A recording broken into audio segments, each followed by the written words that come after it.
তারেক রহমান কইছে যে এই দেশে চরমপন্থা এবং মৌলবাদের অভয়ারণ্য যেন পরিণত হইতে না পারে।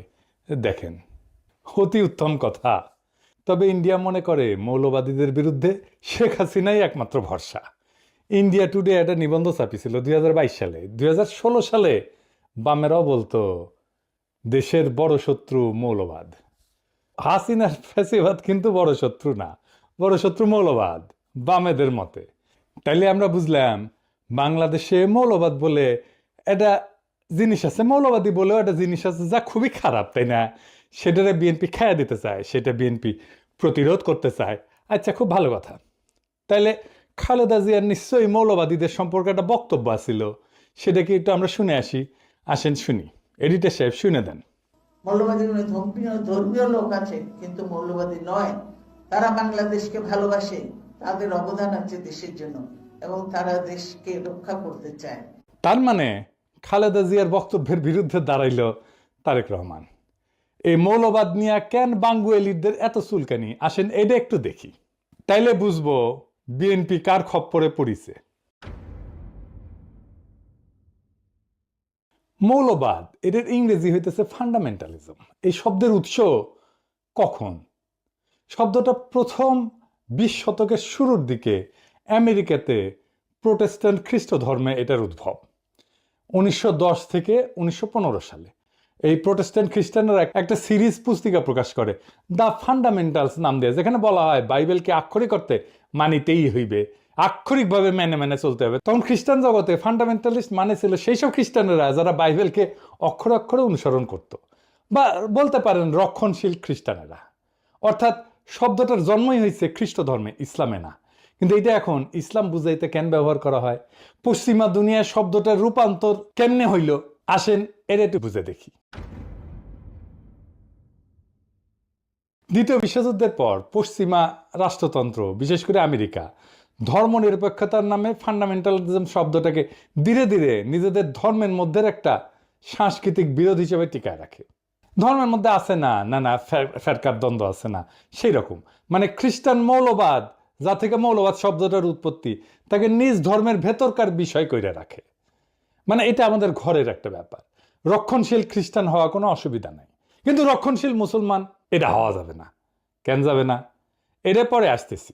আমেরিকার সোভিয়েত ইউনিয়নের কোল্ড ওয়ারের টাইম থেকে এই ফান্ডামেন্টালিজম ধীরে ধীরে একটা পলিটিক্যাল এবং সিকিউরিটি টার্ম হয়ে দাঁড়ায় পশ্চিমা বিশ্বের, বিশেষ করে ইরানের বিপ্লবের পরে 1779 সালে। ওই সময় থেকে পশ্চিমা মিডিয়া এবং একাডেমিয়া ইসলামকে কেন্দ্র কইরা ইসলামিক ফান্ডামেন্টালিজম শব্দটা ছড়াইতে শুরু করে। এখন প্রশ্ন হইতে পারে যে কেন ইসলামকে টার্গেট করা হইল? পশ্চিমা দুনিয়া কল্পনাও করে নাই যে ইসলামের নামে একটা রাষ্ট্র বিপ্লব হইতে পারে এই 20 শতাব্দীতে, কিন্তু হইল। এছাড়াও পশ্চিমের আছে ক্রুসেড এবং অটোমানের কাছে পরাজয়ের স্মৃতি। সেই কারণেই পশ্চিমের কল্পনায় ইসলাম সবসময় একটা চ্যালেঞ্জার সভ্যতা। ক্রুসেডে তারা হার মানে, আবার 1753-তে কনস্টান্টিনোপলের পতন ঘটে, 1600 শতকে ভিয়েনার অবরোধ ঘটে। এই সমস্ত ইতিহাস ইউরোপীয় সভ্যতাকে মনে করায় দেয় ইসলাম সামরিক এবং সাংস্কৃতিকভাবে তাদের প্রতিদ্বন্দ্বী। আবার ভিয়েনা অবরোধ কি, এটা কি জানেন? জানেন না? আসেন জেনে নিই। অটোমান সম্রাটেরা 2বার ভিয়েনা অবরোধ করে 16 শতকে। এই অবরোধ ব্যর্থ হয়। কেন ভিয়েনা এত গুরুত্বপূর্ণ ছিল জানেন? ভিয়েনা ছিল ইউরোপের প্রবেশের দরজা। যদি অটোমানরা যে ভিয়েনা দখল করতে পারত, তবে তারা জার্মানি, ইতালি, ফ্রান্স পর্যন্ত অগ্রসর হইতে পারত। তাই ভিয়েনায় যে অবরোধগুলো হয়েছিল, যেটা ঠেকাই দিতে পারছিল ইউরোপিয়ানরা, সেই জন্যই ইউরোপিয়ান চেতনায় সেটা সভ্যতার রক্ষা হিসাবে স্মরণীয় হয়ে আছে। এবং ভয়েরও কারণ, যদি ভিয়েনা দখল হয়ে যাইত তাহলে তো ইউরোপ মুসলমানদের দখলে চলে যেত। ক্রুসেড পর্ব শেষ হওয়ার পরেও ইউরোপে ইসলামকে চিরশত্রু হিসেবে কল্পনা করা হইতো, মূলত ভিয়েনা অবরোধের মতো ঘটনার কারণে। কিন্তু আধুনিক যুগে ধরেন অটোমান সাম্রাজ্যও নাই এবং ইসলামী শক্তি বিভক্ত, তারপরেও ভেতরে ভেতরে পুনর্জাগরণ বা বিপ্লবের একটা আশঙ্কা পশ্চিমের আছে। আর বিপ্লব তো হয়ও ইরানে। এবং আরেকটা কারণ হইতেছে খুব গুরুত্বপূর্ণ, যে পশ্চিম তো পশ্চিমা সভ্যতার যে সংকট, তার কোনো সমাধান দিতে পারেনি। যেমন কি কি সংকট? পশ্চিমা সভ্যতার কিছু অমীমাংসিত সমস্যা আছে।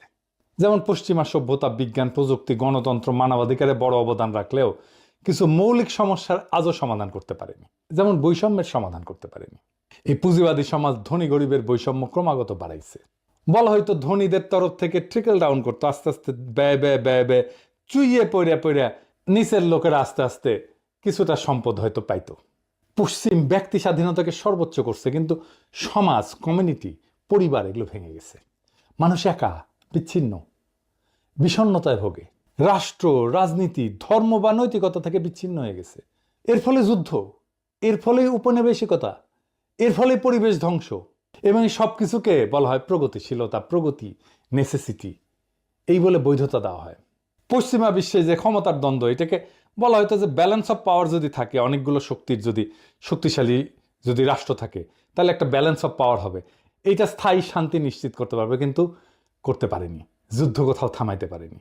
2টা বিশ্বযুদ্ধ হয়েছে, কোল্ড ওয়ার হয়েছে, আজকেও তো যুদ্ধ হইতেছে বিভিন্ন দেশে, তাই না? এখনো ইউক্রেনে যুদ্ধ হইতেছে, কয়েকদিন আগে ইসরায়েল ইরান যুদ্ধ হইল। আর প্রকৃতি, পরিবেশ এটা ধ্বংস হয়ে গেছে। কারণ প্রকৃতি পরিবেশকে এটা মনে করে এটা ভোগের একটা বিষয়। যাকে সভ্যতা বলে মনে করে পশ্চিম, তা মনে করে যে এই পরিবেশ থেকে সবকিছু টেনে আমি ভোগ করলেই আমি সভ্য হইতে পারবো। এর ফলে পরিবেশ ধ্বংস হয়ে গেছে, জলবায়ু পরিবর্তন হচ্ছে, প্রাকৃতিক সম্পদের সংকট এখন একটা বৈশ্বিক হুমকি। এই জায়গায় ইসলাম একটা অল্টারনেট সমাধান দিতে পারে, যদি ইসলামকে কেবল ধর্ম না, একটা সভ্যতাগত প্রস্তাবনা হিসাবে দেখা হয়। তবে কিছু জায়গায় তো কিন্তু বিকল্প দেয়, যেমন অর্থনীতিতে এটা একটা ন্যায়সঙ্গত বন্টনের একটা ব্যবস্থা দেয়, প্রস্তাবনা দেয়। এমন একটা ব্যবস্থা দাঁড় করায় যেখানে সম্পদ এক জায়গায় জমে থাকতে পারে না, এটা ঘুরতে বাধ্য হয়। পুঁজিবাদ বা সমাজতন্ত্র এই দুইটার বাইরে যায় ইসলাম একটা সোশ্যাল জাস্টিস, এর তার সাথে সাথে প্রপার্টি রাইটসের মডেল দেয়। তারপরে সমাজকেন্দ্রিক একটা জীবন দেয়। ইসলাম ব্যক্তিকে সম্মান দেয়, কিন্তু সমাজকে ভাঙে না। পরিবার, প্রতিবেশী এবং তার যে উম্মাদ ধারণা, এটা মানুষকে সম্পর্কিত করে রাখে। আর নৈতিক যে রাজনীতি, সেটা রাষ্ট্র শুধু আইনের মেশিন না, বরং নৈতিক দায়িত্বশীলতার কেন্দ্র। ইসলামের একটা ধারণা আছে, আমানতের ধারণা। ক্ষমতা একটা আমানত, ক্ষমতা মানে দায়বদ্ধতা। আমাদের এই লিবারাল ডেমোক্রেসিতে জবাবদিহিতা কার কাছে? জনগণের কাছে, তাও দিতে চায় না তারা। কিন্তু ইসলামে জবাবদিহিতা কার কাছে? জনগণের কাছে অবশ্যই, কিন্তু উপরালার কাছেও, কেবল নাগরিকের কাছে না, খোদা তাআলার কাছেও। শান্তির ধারণা, শান্তির ধারণাও ধরেন ইসলামে একটা খুব র্যাডিক্যাল চিন্তা আছে। ইসলাম যুদ্ধকে বৈধ করে শুধু আত্মরক্ষায় বা নিপীড়ন বন্ধ করতে, 2টা জায়গায়। শক্তি ব্যবহার মানে আধিপত্য না, ন্যায় প্রতিষ্ঠা। পশ্চিমের যেটা জাস্ট ওয়ার থিওরি, সেটার বাইরে একটা নৈতিক শান্তির তত্ত্ব এটা। তার মানে ইসলামের যুদ্ধ 2 জায়গায় বৈধ, আত্মরক্ষা এবং জুলুম বন্ধে। শক্তির ব্যবহার এটা আধিপত্যের জন্য না, ন্যায়ের প্রতিষ্ঠার জন্য। এমনকি ধরেন প্রকৃতির সাথে সম্পর্ক, ইসলাম প্রকৃতিকে আমানত হিসেবে বলে, শোষণের বস্তু না। খিলাফার যে ধারণা, সেখানে মানুষ প্রকৃতির উপরে শাসক না, তার রক্ষক। এই যে পরিবেশগত বিপর্যয় হতো, এই পরিবেশগত বিপর্যয় হতো না পৃথিবীতে যদি ইসলামের দৃষ্টিতে পরিবেশ আর দুনিয়াকে দেখা হইতো। তাই ইসলামকে একটা বিকল্প সভ্যতার ধারণা হিসেবে এটা একটা পরীক্ষা নিরীক্ষা করা সম্ভব সমাজে, রাষ্ট্রে। আমি আমার পিএইচডি গবেষণার কথাই বলি, এইখানে যেখানে গ্যাপ, সেখানে ইসলামের ধারণা প্রযুক্ত করলে সমস্যাটা মিটে যায়, কিন্তু এটা নিয়ে অন্যদিন আলাপ করা যাবে। তাই ইসলাম শুধু না, পুরা ফান্ডামেন্টালিজম, এই মৌলবাদ শব্দটা ইসলামের সাথে যুক্ত কইরা একটা ভয় তৈরি করা হয় পশ্চিমে। কারণ আধুনিক রাষ্ট্রতন্ত্র এবং গণতন্ত্রের চ্যালেঞ্জ পশ্চিমা রাষ্ট্রতন্ত্রের চোখে ইসলাম একটা আদর্শগত বিকল্প হয়ে দাঁড়ায়। অর্থাৎ গণতন্ত্র, লিবারালিজম, সেকুলারিজমের বাইরে এক সম্পূর্ণ সামাজিক রাজনৈতিক কাঠামো হাজির করে ইসলাম। তাই একে প্রতিরোধ করার জন্য ইসলামিক ফান্ডামেন্টালিজম শব্দ দিয়ে তাকে ব্যাকওয়ার্ড, ইরেশনাল, অযৌক্তিক, ভায়োলেন্ট, সহিংস এইটা বলে চিত্রিত করা হয়। মুসলিম রাজনৈতিক আন্দোলনগুলোকে যদি ফান্ডামেন্টালিস্ট হিসেবে ট্যাগ দেওয়া যায়, তাহলে তাদেরকে আন্তর্জাতিকভাবে অগ্রহণযোগ্য কইরা দমনকে বৈধতা দেওয়া যায়। কিন্তু দেখেন, হিন্দু ধর্মে কোনো মৌলবাদ নাই, খ্রিস্ট ধর্মে মৌলবাদ নাই, হিন্দু ধর্মে মৌলবাদকে আলাদা করে দেখা হয়। কেন? খ্রিস্ট ধর্মে ফান্ডামেন্টালিজম এটা আভ্যন্তরীণ ধর্মতাত্ত্বিক এবং সাংস্কৃতিক দ্বন্দ্ব, এইটাকে যদি ডেমোনাইজ করা হয়, তাহলে পশ্চিমা জনসংখ্যার একটা বড় অংশ সরাসরি ক্ষুব্ধ হয়ে যাবে। তাই ওদের মিডিয়া এবং একাডেমিয়া খ্রিস্টান ফান্ডামেন্টালিজম শব্দটাকে সীমিত অর্থে ব্যবহার করে, সন্ত্রাস বা হুমকির সাথে যুক্ত করে না, কিন্তু ইসলামকে করে। ইসলামের ক্ষেত্রে তারা এটাকে এক্সটার্নালাইজ করছে, বাইরের শত্রু, সভ্যতার চ্যালেঞ্জ, আধুনিক রাষ্ট্রের জন্য হুমকি, এইভাবে তারা হাজির করে। এবং এই যে ওয়েস্টার্ন ডেমোক্রেসি, পশ্চিমা লিবারাল ডেমোক্রেসি নিজেকে একমাত্র বৈধ রাজনৈতিক রূপ হিসেবে দাঁড় করাইতে ইসলামিক ফান্ডামেন্টালিজমকে বিকল্প রাজনৈতিক কল্পনা হিসাবে সে ডেমোনাইজ করে। ফলে আন্তর্জাতিক আইন, সিকিউরিটি, নীতি, এমনকি গবেষণাতেও ইসলামী আন্দোলনকে প্রায় ফান্ডামেন্টালিস্ট থ্রেট হিসাবে বলা হয়। যদিও একই ধরনের ইহুদি বা খ্রিস্টান চরমপন্থাকে সেটা বলা হয় না, হিন্দু চরমপন্থাকে তো বলা হয়ই না।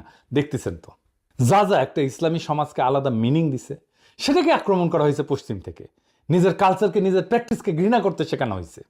আফগানিস্তানে বোরখা পরা ছিল ফ্যাশন, এটা অভিজাততন্ত্রের প্রতীক। যেই নারী বোরখা পরবে তাকে ধরে না হয়তো সে ধনী এবং সে কোনো কাজ করবে না, সে অভিজাত, তার কাজ করার দরকার নাই, তাকে অন্যভাবে সম্মান করা হইতো। এইটাকে পশ্চিমানারা বানাইলো নারী নিপীড়নের আইকন। কি খোদা আমারে উঠায় নাও। বোরখা খুলে বেলায় প্রগতিশীলতা। অটোমান হেরেমকে বলা হয় নির্বিচার যৌনতা, অথচ জানেন এইটা নারীর ক্ষমতায়নের একটা super duper model, very effective alternate model. একদিন আলাপ করবো এটা নিয়ে। নারীবাদীরা এখন থেকে লাফানো শুরু করবে, মুরুক্ষসোদা নারীবাদী। বাংলাদেশে সব প্রগতিশীলের মুরুক্ষসোদা, নারীবাদীরা আরো বেশি মুরুক্ষসোদা। এদের সাথে আলাপ করবো আমি হেরেম নিয়ে। যাই হোক, বিএনপি পশ্চিমের বয়ান নিচ্ছে ইসলাম প্রসঙ্গে।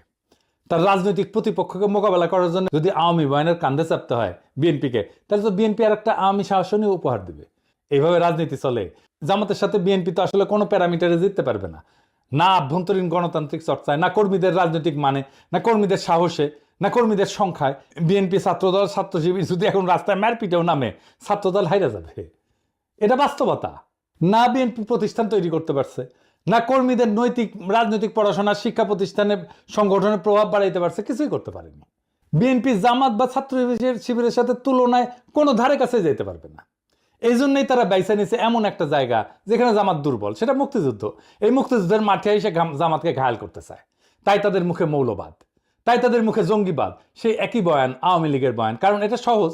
জামাতের রাজনীতিকে মোকাবেলা করার জন্য যে দক্ষতা থাকা দরকার, ইন্টেলেকচুয়াল ক্যাপাসিটি থাকা দরকার ছিল, সেটা তো বিএনপির নাই। তো বিএনপি নিছে সহজ পথ, মুক্তিযুদ্ধের কথা বলে কোণঠাসা করা। বাংলাদেশের মানুষ তার ধর্ম, তার সংস্কৃতি, সেটাকে সাথে নিয়ে বাংলাদেশের মানুষ আগামীর রাষ্ট্র গঠন করতে চায়। পশ্চিমাদের সাজেশনে না, পশ্চিমাদের ধারণা দিয়ে না, পশ্চিমাদের প্রেসক্রিপশন দিয়ে না, বরং পশ্চিমাদের প্রেসক্রিপশনে যারা রাষ্ট্র করতে আসবে তাদেরই বাংলাদেশের জায়গা হবে না। বাংলাদেশের রাজনীতির বড় ট্র্যাজেডি হইল নিজেদের শক্তি আর ঐতিহ্যকে ভরসা না কইরা বিদেশি প্রেসক্রিপশনকে আঁকড়ায় ধরা। আওয়ামী লীগ তা করছে বছরের পর বছর, আর বিএনপি যদি সেই একই পথে হাঁটে তবে তার পরিণতি একই হবে। মৌলবাদ নামের কৃত্রিম আতঙ্ক দেখায় জনগণকে ভয় দেখানো যায়, কিন্তু ক্ষমতা দখল করা যায় না। বাংলাদেশের মানুষ চায় না কোনো আমদানি করা প্রেসক্রিপশন, তারা চায় নিজেদের ধর্ম, সংস্কৃতি, ইতিহাস এবং আত্মপরিচয়ের ভেতর থেকে বেরিয়ে আসা একটা রাষ্ট্র। সেই রাষ্ট্র হবে ন্যায়ভিত্তিক, বিশ্বাস এবং মূল্যবোধ নির্ভর, যেখানে বিদেশি লেবেল না, বরং বাংলাদেশের মানুষের রক্ত মাংসের চাহিদা তার রাজনৈতিক চালিকা শক্তি হবে। তাই আজ যদি বিএনপি আওয়ামী লীগের সহজ পথ অনুসরণ না কইরা বরং নিজের কণ্ঠে, নিজের বয়ান, নিজের আত্মপরিচয়কে রাজনৈতিক ভিত্তি করে তোলে, তবে এই জাতি তার পক্ষেই আবার জায়গা উঠবে। কিন্তু যদি তারা পশ্চিমের সাজেশন আর আওয়ামী লীগের কপি পেস্ট রাজনীতির মধ্যে হারায় যায়, তবে এই জাতি তাদের ক্ষমা করবে না। ইতিহাসের আদালতে তখন বিএনপির নাম লেখা থাকবে আত্মসমর্পণকারীর তালিকায়, পরাজিতের তালিকায়। বাংলাদেশ আজ নতুন দিগন্ত চায়। আওয়ামী বা পশ্চিমা কণ্ঠস্বর না, বরং নিজের সত্যিকারের কণ্ঠস্বর যে দল সেটা শোনাবে, সেই দলই আগামীর বাংলাদেশ গড়বে।